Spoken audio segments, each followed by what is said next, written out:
Just give me a reason to keep my heart beating. Don't worry, it's safe right here in my arms. As the world falls apart around us, all we can do is hold on, hold on.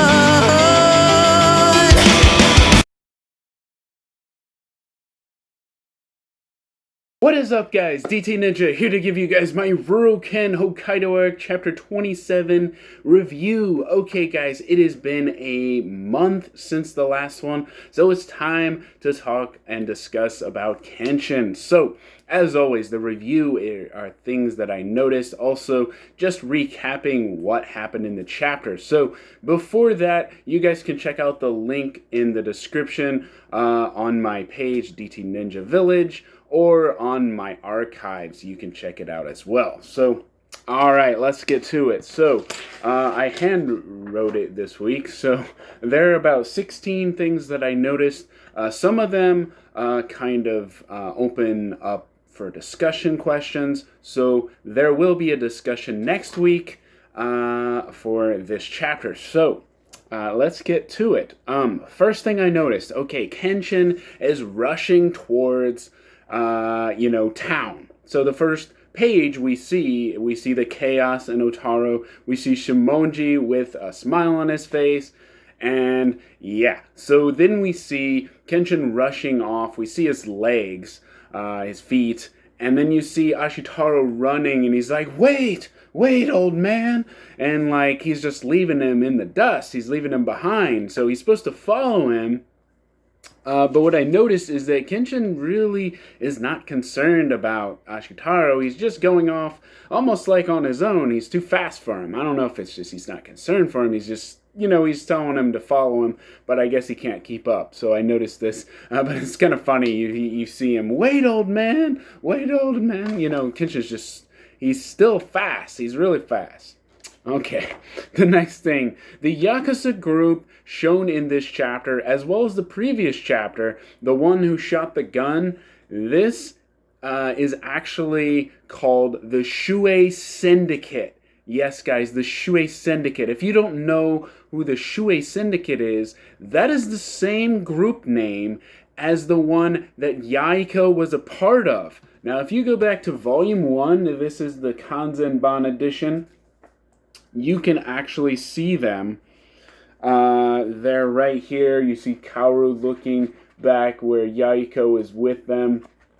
Now, the actual name is right here on the nameplate. Right here.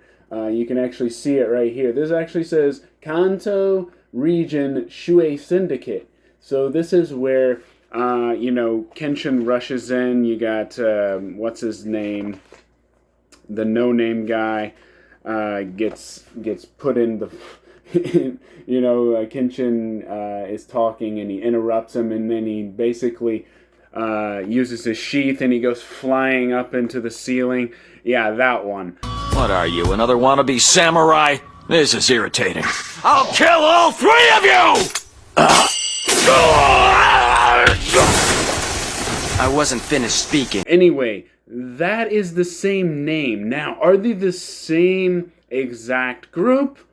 I don't know, but the family name is the same because it actually says Shuei family, which also can mean the name of a Yakuza syndicate. So, the Shuei syndicate is the one where Yaiko was a part of and Kenshin, saved him from. So I found that very interesting, and it's funny because Kenshin actually does the same exact thing.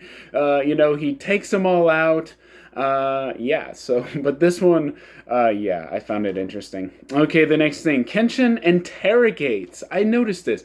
Kenshin's interrogations include swinging his sword. So he doesn't just, ask questions. He's like, where is your boss? And he's like knocking people over. That's the way he interrogates people. So back in chapter 17, 18, and 19, when he was fighting Byakuya, and 20, I believe, it was called Byakuya's interrogation. So So it's kind of interesting because their interrogation, including the fight as well. Kenshin's fighting Byakuya, and every time he's fighting him, he can ask him a question. So, anyways, I noticed this, and Kenshin is just swinging his sword, wildly. But yeah. Okay, the next thing. When the Black Hood is mentioned, so when Kanryu enters, he's like, "Use your head, you sword fool! Why are you rushing in like always? You never used your head," And I like that. Kanryu was actually kind of cool in that manner. He was just like the one who was kind of composed rather than Kenshin's just kind of just going after him. I like that. But anyways, they mentioned that the Black Hood is the one that gave them the guns, the Gato guns, and the Black Hood is the Kinkaku Heki, right? They're the ones that have the Black Hoods. So it's interesting because we see a Kinkaku Heki member, and he's just standing over the corpse of dead bodies, the dead corpses. And I'm like, holy crap, this is like the first time we've actually seen like people dead from this chaos. And at the beginning, you kind of get like destruction everywhere, but you don't actually see dead bodies. So like, if you actually look where he's talking and you see him with the box and he's like, "I got something nice for you guys. It's time for a change. The Gato sword is not, the only thing that's going to be effective." You can see, like, below him, he's standing over corpses, which is kind of like the Kinkaku Heki, right? They're just standing over, and it's very interesting because we see that also in the second chapter of Hokkaido arc, where Byakuya is standing, kind of where all the swords are shown. Where all the swords are shown, it kind of shows you where they were going in the first place. Swords are not going to be the only thing that are going to be effective. They can't really hurt him. So, but anyways, it was interesting to see kind of that, reality of the chaos. So, yeah, pretty interesting. And I think that's Honda. Honda is the one who replaced Gato or Kanryu in that manner. They're the ones giving the Yakuza groups the guns. So yeah. Okay, like I said, Kanryu enters. And I like this Kanryu. It's different. He's showing a different side of himself. Yes, he's still a scumbag, and he always will be. He even mentions that I don't care about anything that's happening in Otaro, any of you at all. However, they have taken my creation, and they have disgraced it. They're using it for their own means. They're not even giving me any credit whatsoever. So this is unforgivable. And I like that about Kanryu. He's, sticking to, yes, he's not, necessarily the best guy, but at the same time, he is, standing up for himself, and I liked it. And also, he shows more composure. He's like, "Kenshin, you sword fool, what are you doing? Use your head. You can ask them questions rather than swinging a sword. You haven't changed since 5 years ago when you jumped in my compound and started swinging your sword everywhere." So I found that interesting because actually Kanryu is right. He kind of could have just asked the question instead of just swinging his swords. But I also liked how Kenshin, did, the Yakuza group started shooting at him. There are a few of them, and he was able to dodge the bullets and swing his sword. That was really cool. I liked that. So even though Kanryu was right, I liked what Kenshin did, because that was really cool, seeing that he still has it. So yeah, another thing. He's relying on Iran, which I really like. I like the dynamic between the two of them. Is he his apprentice? It's hard to say, because Iran is, kind of against it, but at the same time, he does listen to him. Kanryu has a way of understanding Iran better than anyone. He has the same kind of business mindset. Money matters to him, so he does understand Iran better than anyone, and he's able to utilize his strengths, his talents, in a way. He helps him bring them out. And we see this in this chapter because we see him saying, disciple! And then he's like, that's my number one disciple. And you see them kind of bonding towards the end. So that was really nice. I really liked it. But also it shows Aran's strengths. It shows that Kanryu trusts him. And he really does understand him. Because he does mention, Aran, look at this. Deduce where the Kinkaku Heki's whereabouts are. Use your intellect and your theory. Which is what Aran mentions when he's talking to Gato-san in that barrel. So you can tell he was paying attention. So I did like that. Okay, guys, the next thing. Ashitaro is there, right? And he's like, use your head. Because Kanryu says, use your head to Kenshin. And he's also telling Aran to use intellect and theory. Ashitaro's just like, I don't know how to use my head. So it's pretty funny. Ashitaro's kind of there, but, he's just kind of confused. But yeah, Ashitaro is there. Aran is there. But where is Asahi? Asahi is missing. The girl is missing. They're a trio, right? Asahi, Ashitaro, and Aran are a trio. They're supposed to be together. Where is she? Okay, this is going to be a discussion question, so I'm just briefly going to touch on it. Maybe she's where Sano and Ono are, and she's just afraid to come out. Or, after hearing there's chaos in downtown Otaro, maybe she doesn't want to go there. Or maybe she did go off on her own again. She does tend to run away. But yeah, we're going to talk about that in the discussion questions in the next video, which will be next week, by the way. There's going to be a discussion in the next week. So yeah. Okay, the next thing. The next thing is going to be Sano versus Ono. Okay, so at Gato's place, Sano is fighting Ono, the member of Kinkaku Heki. Now, he just shows them, he's just going after, fists flying everywhere. I mean, he's just going after him. And what's crazy about this guy's holding a battle axe, which probably weighs a lot. He's just kind of like this. He's just like one hand blocking every single furious punch that Sano, is giving him, and he's doing with ease, almost like it's nothing. And it's pretty crazy. So I noticed this, but I also noticed that none of those punches are, impactful enough to convince me that that's a Futai no Kiwami. Because when Sano was fighting,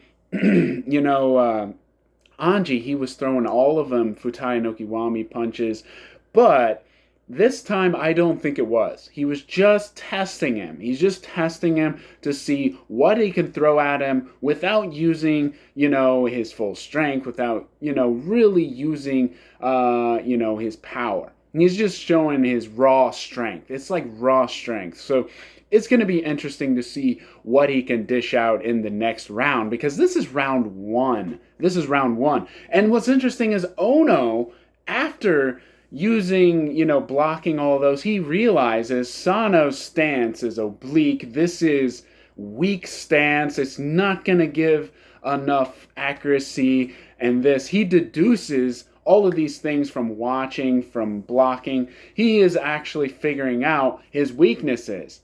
Meanwhile, Sano is not using his full strength. Maybe he's underestimating Sano too. Maybe Ono is underestimating. He's going to think that he's going to throw a Futai no Kiwami at him, especially after he uses the judgment, his defensive stance, and throws him back.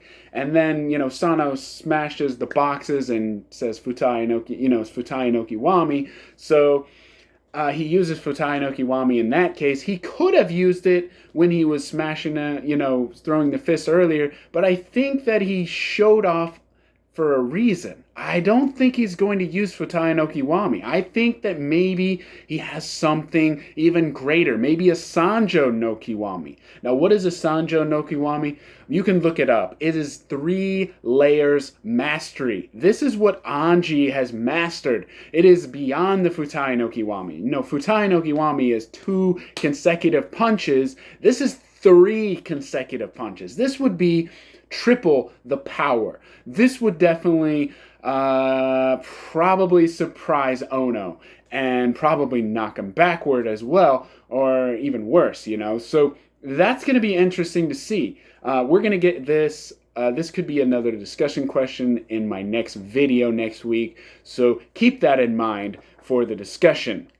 But yeah, I think it's going to be kind of like destruction versus devastation. So we're going to get like an increase from his Futai no Kiwami. Like I said, maybe a Sanjo no Kiwami, or maybe an entirely different technique. I don't know. Because we see Ono and he's like, oh, Futai no Kiwami, you know, and he realizes, you know, this is a technique that's not going to hurt me. Your fist can never reach me. And he also said that it's kill or be killed for Kinkaku Heki, which I found interesting because it's almost like he's using the, you know, the ideology of Shishio. Now, we've also seen this throughout Kinkaku Heki, so that's not too surprising, but I noticed it. And also, it could relate back to Ashitaro as well, because, you know, Ashitaro could be on the radar for Kinkaku Heki. And that's just my feeling. But yeah, anyways, I noticed that. And yeah, maybe they're both underestimating each other, you know? Because, like, Sano kind of did it without using his full strength, so Ono as well. He did show break. We don't see, you know, the impact of it yet, but we see them going at it full strength. I don't know if it's actually full strength, but he's definitely going more power this time. So we'll see what he does. But what do you guys think? This will be for my next discussion video, my next discussion. Yeah.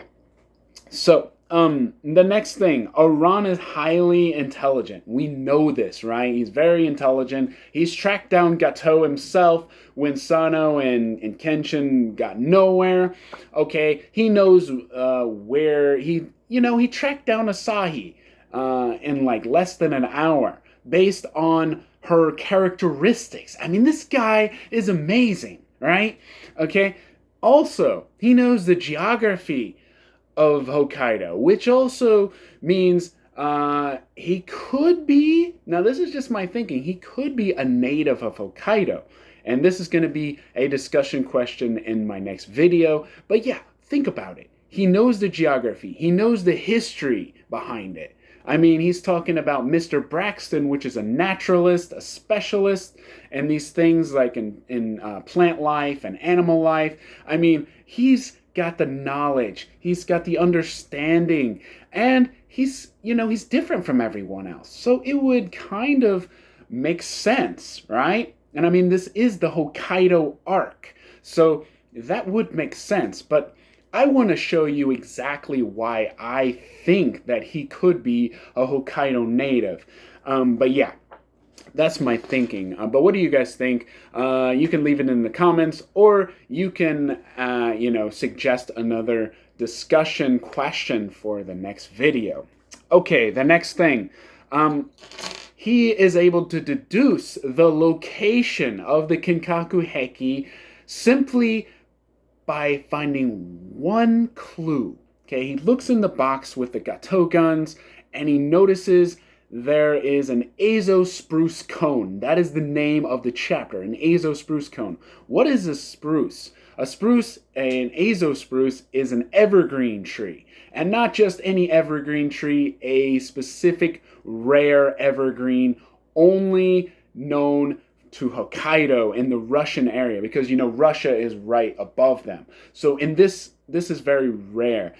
So it's very interesting. He knows this. And Azo, by the way, is the old name of Hokkaido. So that's where that comes from. So Azo was the original name of Hokkaido. But yeah, I found it interesting. He's able to deduce, like a detective, right? He's able to deduce the location. Not only is he able to find out, where they are, but he finds out their operation. He figures out not only are they smuggling swords, they're smuggling guns. And not just anywhere, they're smuggling them along the Katsunaya River. I mean, he's figured this out based on one thing.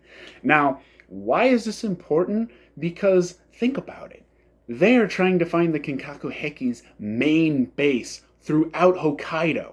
Saito's got the police scouring Hokkaido looking for the big base where Shokun, the leader of Kinkaku Heki, is. And this guy can figure out one clue. He figured it out. One clue. What they're doing, their operation, where they are, where they're located along the river. So, and this is crazy, right? So, is it not possible for Iran to be the one to be able to track the real base in Hokkaido down? Yeah, that's something to think about, guys. So that's going to be another discussion question. How important is Iran? And I love his development in this chapter because it just shows how important he really is. Like, he's not just an ordinary guy. He is very smart. He's got a hidden side to him as well. He's very smart. He knows the geography. He knows the history. Yeah. So yeah, there are two discussion questions about him being a native of Hokkaido, and also, is he going to be the one to track down the actual base? Or, he could be. Or even Koshijiro himself. They might be able to track him down as well. So he's not going to do it, I don't think, but he could do it. That's the thing. He could do it just based on his knowledge, his intelligence, and his geography knowledge. So yeah, I found it very interesting. Okay, the next thing. Kenshin is actually relying on Kanryu. Okay, this is crazy because we're talking about the guy who said, why don't you have your money save you? And he smashes him in the face and he looks like, he's twisted beyond recognition. I mean, this is Kanryu. He is relying on Kanryu because Kanryu is the one who has been in contact with the Kinkaku Heki. He's the one who came right to them, right? And he made a deal with them. So that's why. But I found it interesting, and I do like the dynamic between him and Iran and them getting along. I like that. And Kenshin realizes that Iran is actually doing Iran a favor by, bringing these talents out, showing what he's good at, which I liked. And Kenshin does recognize that.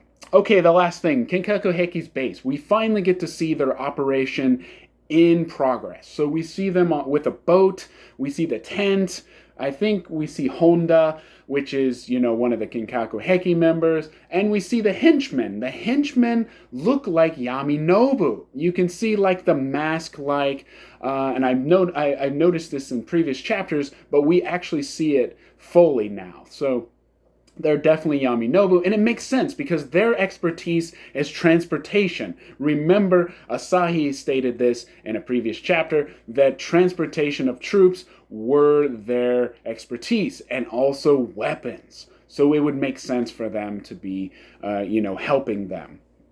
Okay, guys, the last thing, there's a symbol on the tent, okay? There's a tent where the Kinkaku Heki's base is. There's a symbol on it that shows kind of like a sun. This symbol seems to be the symbol of Kinkaku Heki. I believe it is the Kinkaku Heki's symbol or seal. There's like a seal on the tent. So I found that interesting, but those are the things I noticed, guys. That's pretty much it for the review this week. I will see you guys next week in the discussion. Any questions you have, comments you want to leave, yeah, that's pretty much it. I hope you guys enjoyed, and see you guys next week.